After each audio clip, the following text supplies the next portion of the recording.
Claude Saucier, mesdames et messieurs. C'est-tu l'Halloween? Ça a été rapide, hein? J'ai même pas eu le temps de prendre ma gorgée. Allez-y! Oui, grosse semaine pour Justin Trudeau qui a promis toutes sortes d'affaires. Seigneur, qui a les cheveux courts, hein? Avez-vous froid sur les côtés? Hey, on voit son fond de tête, hein? Est-ce quelqu'un qui a une tuque? Grosse semaine pour Justin Trudeau qui a promis toutes sortes d'affaires. Il semble que l'argent lui sorte par les oreilles.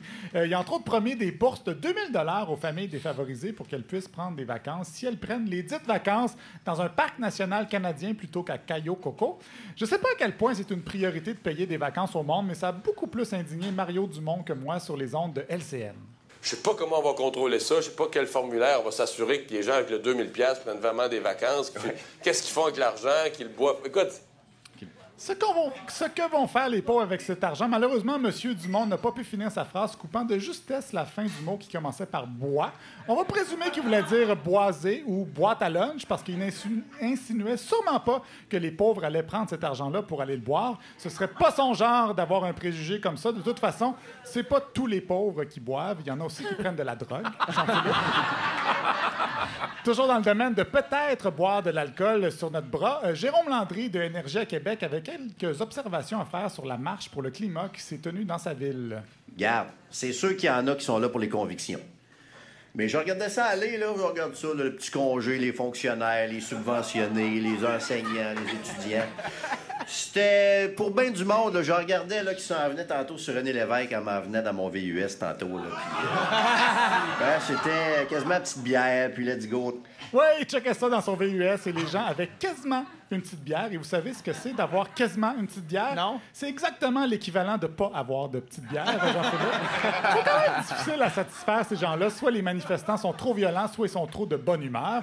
Sinon, juste avant la marche de vendredi, Sophie Durocher recevait à Cube Radio le chroniqueur du Devoir, Christian Rioux, qui est venu expliquer en long et en large comment le discours négatif autour des changements climatiques nuisait à la cause. Ça a des effets, vous savez, d'avoir un discours apocalyptique. Ça crée d'une part soit la panique, soit ça décourage les gens. Oui, c'est très bon, ça. La majorité des gens sont découragés devant un message apocalyptique. Si on vous dit demain matin, la Terre va disparaître, qu'est-ce que vous allez faire? Bien, vous allez aller cueillir des bleuets.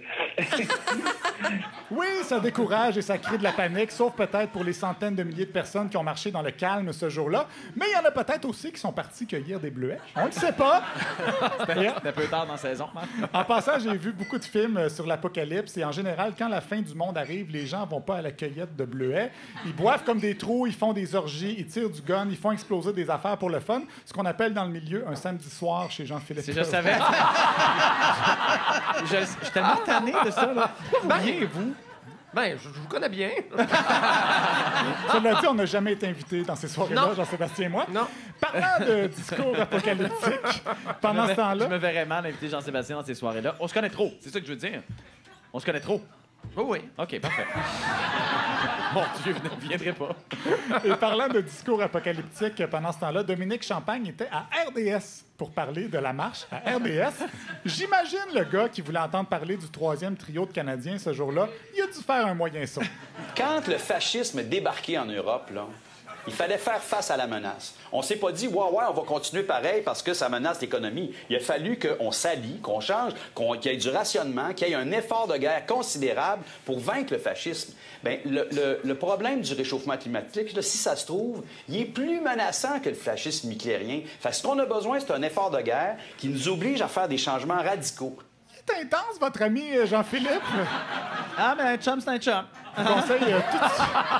Conseille tout de suite de demander un billet à votre médecin avant qu'il prenne sa retraite, Jean-Sébastien, pour éviter la conscription. Oh! Et ce beau moment a bien choqué Nathalie Elgrabli-Lévy des HEC, dont vous lisez sans doute chaque semaine les chroniques dans le Journal de Montréal. Oui, voilà. Elle était à Radio X pour réagir à tout ça. Je pense que quelqu'un qui a recours à cet argument-là, c'est un petit peu l'argument du désespéré. Des trucs comme ça, bon, Hitler, le fascisme et tout, bon, c'est comme, allez, on passe à un autre appel. Je suis assez d'accord avec elle. Tout ce qui est excessif est insignifiant, comme disait l'autre. Et d'ailleurs, je vous cite quelques passages des chroniques de Mme Elgrabli-Lévy. Janvier 2017. Par leurs actions, les démocrates aux États-Unis ont montré leur intolérance face à la démocratie lorsque celle-ci ne sert pas leurs intérêts. Ils ont dévoilé leur côté fasciste en vandalisant sans scrupule la propriété d'autrui. Janvier 2019, Hitler défendait d'ailleurs l'idée d'un État-providence et de syndicats puissants pour éradiquer le capitalisme. Et s'il vivait encore, c'est de la gauche qu'il se réclamerait. Mars 2019, toutefois, depuis Obama, la gauche radicale étend ses tentacules. Aujourd'hui, la dérive idéologique gaucho-fasciste. Gaucho-fasciste. Et les discours nauséeux des leaders démocrates sabordent le parti. Donc, vous saurez maintenant quoi faire devant une chronique de madame. Passez à un autre appel. C'est justement ce que je vais faire parce qu'on va parler du REM dont la construction crée des remous, comme en a témoigné ce porte-parole des résidents de Deux-Montagnes au 15-18. Vous savez, on fait pas d'omelette sans casser des œufs, puis malheureusement, les gens de Deux-Montagnes vont avoir à subir ça, mais après, collectivement, ça va profiter à tout le monde. Eh bien, moi, j'aime croire qu'on vit au 21e siècle et qu'on n'a plus d'affaires à agir de cette façon-là. Casser des œufs pour faire une omelette, je ne crois pas à ça. C'est son opinion. Comme l'a dit Éric Duhem, une opinion, ça peut pas être faux. On n'a plus besoin de marcher sur des œufs. Et pour rester dans les cocos, depuis l'élection de la CAQ qui gouverne au centre, c'est beaucoup plus difficile pour les animateurs populistes de se plaindre que le monde entier est dirigé par les communistes. C'est pourquoi ils ont trouvé une façon de dénoncer la CAQ. Comme l'expliquait Fred Têtu à Radio X, c'est parce que, dans le fond, c'est pas la CAQ qui est au pouvoir. Là, tu dis que c'est les idées de QS qui sont au pouvoir. Mais QS, dans le fond, la CAQ, c'est QS avec une cravate. Non, c'est QS, je dirais. QS timide. C'est le QS qui... QS light. QS donne la direction, puis ils veulent y aller vite. Puis la CAQ nous dit, on va y aller, mais on va y aller doucement. Ça commence à être assez mêlant, tout ça. La CAQ, c'est QS timide avec une cravate. On ne sait plus si on parle de politique ou de moi qui s'en va animer un gala. Mais en jouant avec les mots comme ça, tout peut arriver. Même le futur peut être au passé, comme l'a démontré notre ami Penelope McQuaid en parlant du chef Mirko D'Agata. Sacré champion mondial dans la catégorie pizza romaine. Ça s'est passé à Naples la semaine prochaine. À Naples, ça s'est passé à Naples la semaine prochaine. On a déjà hâte de savoir qui sera sacré champion. Et on va finir avec un petit rectificatif. Jeff Fillion n'a pas aimé que je diffuse un extrait où il expliquait qu'il valait mieux enseigner l'histoire des Doritos que celle des Iroquoiens. En fait, il m'a pas nommé, mais je me suis tout de suite reconnu. Les Mange-Marde de Montréal, quand ils ont pris un bout la semaine passée, de ce qu'on a raconté sur Doritos. Jeff Fillion raconte à ses auditeurs imbéciles de Québec que l'histoire à l'école, au lieu d'être les Iroquoiens, ça devrait être Doritos.